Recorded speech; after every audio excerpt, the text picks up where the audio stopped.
વહાણમાં Gujarati, European અને American ત્રણેય આમ વહાણમાં જતા હતા. એમાં મધદરિયે જીન પ્રગટ થયું. જીન અને જીન પ્રગટ થયું. જીન કે મારી નાખું, કાપી નાખું. ગુજરાતી કે ભાઈ એમનો આ લ્યો, એક ચાન્સ અમને આપવો પડે. જીન કે બોલો. ગુજરાતી કે ભાઈ એક ચાન્સ અમને આપવો પડે. જીન કે કાંઈ વાંધો નહીં, મારી એક શરત છે.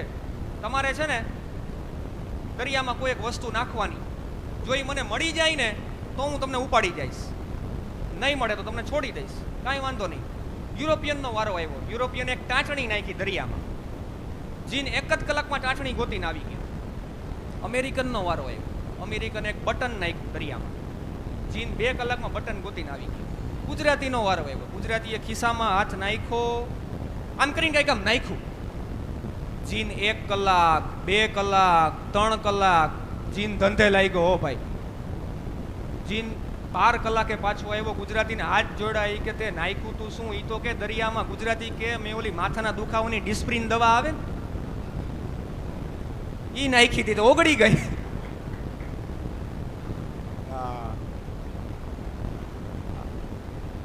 પણ હાસ્ય છે ને, મેં તમને કીધું ને, બહુ ક્યાંય ગોતવા નથી જવું પડતું. હાસ્ય સહજતાથી મળે છે. ડોક્ટરની 3-4, દર્શનભાઈ ડોક્ટરની વાતો લીધી, હું ડોક્ટરની 3-4 વાતો લઈ લઉં. હમણાં ડોક્ટર સાહેબ પાસે ગયો કે ડોક્ટર સાહેબે તપાસ્યું કે શું થાય છે, કે ડોક્ટર સાહેબ શું છે? ડોક્ટર સાહેબ કે સાહેબ તાવ, શરદી ને ઉધરસ છે. ડોક્ટર સાહેબે ઘડીક તપાસ્યું. ડોક્ટર સાહેબ દવાની પડીકી વાળતા હતા ને, કે ડોક્ટર સાહેબ પડીકી અલગ અલગ વાળજો ત્રણેય. કે કા? એ કે તાવ મને આવ્યો છે, શરદી મારા બાપાને થઈ છે અને ઉધરસ મારા મમ્મીને થઈ છે. 100 રૂપિયામાં 3 જણાની દવા કરાવી. બોલો. હમણાં ડોક્ટર સાહેબે ઓપરેશન કરતા પહેલા હાર મગાવ્યો. હાર. ડોક્ટર સાહેબ હાર કેમ મગાવ્યો? ડોક્ટર સાહેબ કે ઓપરેશન સફળ થાય તો મારા માટે.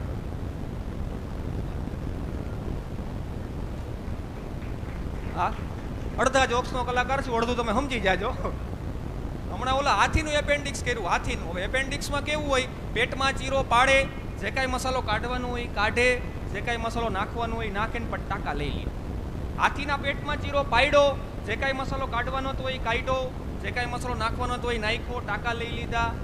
પછી એક નર્સે બીજી નર્સને પૂછ્યું કે બધાય સાધનો ગણ લે, બધાય સાધનો તો બધાય બરાબર છે ને? બીજી નર્સ કે સાધનો બધાય બરાબર છે, પણ ડોક્ટર દવે ગાયબ છે. ડોક્ટર સાહેબ ગાયબ થઈ ગયા હતા. પણ આ તો શું છે, મોબાઈલ આવી ગયા ને, ડોક્ટર સાહેબે તરત અંદરથી મોબાઈલ કર્યો, મને બચાવો. હા, એટલે ડોક્ટર સાહેબને પાછા બહાર કાઢી લીધા. હા, મોબાઈલનો આ ફાયદો થયો. હમણાં ગામમાં એક બાપા દવાખાને ગયા. ડોક્ટર સાહેબે પૂછ્યું, તપાસતા હતા. ડોક્ટર સાહેબ કે શું થાય છે? બાપા કે મને પગ બહુ દુખે છે, 2-3 દિવસે તાવ આવી જાય છે, માથું બહુ દુખ્યા કરે છે, કળતર થાય છે. ડોક્ટર સાહેબે પૂછ્યું કે બાપા જમાઈ છે? બાપાએ તરત નિહાકો નાખ્યો કે જમાઈ તો 3 છે પણ કાંઈ કામના નથી. જમાઈ તો 3 છે પણ કાંઈ કામના નથી. આ ડોક્ટરની બહુ વાતોની બહુ મજા આવે. મારો એક જગ્યાએ કાર્યક્રમ હતો. કાર્યક્રમ પૂરો થઈ ગયો. એક ભાઈ મને કે મનનભાઈ અમારી ઘરે આવો ને ચા પાણી પીવા માટે. હું એ ભાઈની ઘરે ગયો ચા પાણી પીવા માટે. હવે આપણી એક કાઠિયાવાડની એક સંસ્કૃતિ છે કે આપણે કોઈની ઘરે ગયા હોય ને તો છોકરાના હાથમાં કંઈક 50 કે 100 રૂપિયા કંઈક આપીએ. એટલે એક છોકરો સાઈડમાં બેઠેલો, એટલે મેં એના હાથમાં 50 રૂપિયા આપ્યા. બોલે બેટા ચોકલેટ ખાજે. ઓલા ભાઈ મને કે ન હોય, એને ન હોય. મેં પણ શું કામ ન હોય? ચોકલેટ ખાશે. મને કે ન હોય, એને ન હોય, એને રહેવા દો. મેં પણ શું કામ ન હોય? મને કે પાડોશીનો છે.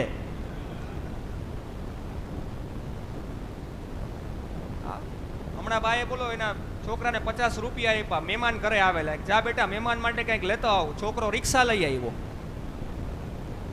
હા, હમણાં એક ભાઈ એના છોકરાને મારતા હતા. મેં કીધું કેમ મારો છો? મને કે કાલે એનું પરિણામ છે. મેં કીધું કાલે પરિણામ છે ને આજે મારો છો? મને કે કાલે હું બહારગામ જાઉં છું. એને ગળા સુધી ભરોસો હતો. હા, જો આપથી બગડે આપથી જ સુધરે. આપથી બગડે આપથી જ સુધરે, અને આપથી નો સુધરે નહીં, કોઈના બાપથી નો સુધરે. હમણાં એક છોકરો શેરીમાં પાણાના ઘા કરતો હતો. એક ભાઈનું નવું ટીવી ફોડી નાખ્યું. એ ભાઈ ગયા છોકરાના પપ્પા પાસે ફરિયાદ લઈને કે તમારા છોકરાએ જોવો મારું નવું ટીવી ફોડી નાખ્યું. એને પપ્પા કે શું કરીએ, ગાંડો છે. તો કે તો તમારું ટીવી કાં ન ફોડે? તો કે એમ પાછો હાવ ગાંડો નથી. મેં તમને વાત કરી, મારે મનિયો બહુ અઘરો. હા, શિક્ષકે મનિયાનો ઉભો કરે, મનિયા ઊભો થા, તારો જન્મ ક્યાં થયો હતો? મનિયો કે મારો જન્મ વિશાખાપટ્ટનમમાં થયો હતો. સાહેબ કે સ્પેલિંગ બોલજો. અહીંયા મનિયો મૂંઝાણો, સ્પેલિંગ તો આવડે નહીં. મનિયો કે સાહેબ રેવા દેજો, મારો જન્મ ગોવામાં થયો હતો. બહુ અઘરો છે મારો મન્યો ખરેખર. હા, એની તો હું મારે વાત કરી, ઘણી બધી એની વાતો, પણ દરેકની વાત કરી. દર્શનભાઈ બાળકોની વાતો કરી, બહેનોની વાતો કરી, પુરુષોની વાતો કરી, યુવાન. અને અમારું તો શું છે, શોપિંગ મોલ જેવું છે, કરિયાણાની દુકાન જેવું છે, બધી જાતનો માલ રાખવો પડે. હા, અમારું એવું છે. આગળ વધીએ. દર્શનભાઈ એક એક લાઈનના જોક્સ કર્યા. દર્શનભાઈ હું 2-3 કહી દઉં. હાસ્યની વિટ્સ નામની આઈટમ. હા, દર્શનભાઈ કીધું ને, હું હમણાં જુનાગઢના બસ સ્ટેશનમાં ઊભો તો એક ભાઈ મને કે મનનભાઈ ઓલી 10:30 વાગ્યાવાળી જુનાગઢ રાજકોટ નોનસ્ટોપ કેટલા વાગે ઉપડે? મેં કીધું 10:30. ખરેખર તમારી જાણકારી એમ છે.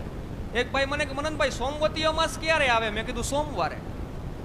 ખરેખર તમારી જાણકારી એમ છે. મને એક ભાઈ મને કે મનનભાઈ તમે આબુ જાઓ ને, આ વખતે આબુ તો છે ને સનસેટ છે ને એ સવારે જોઈ આવજો, કારણ કે સાંજે છે ને બહુ ગીર્દી હોય છે.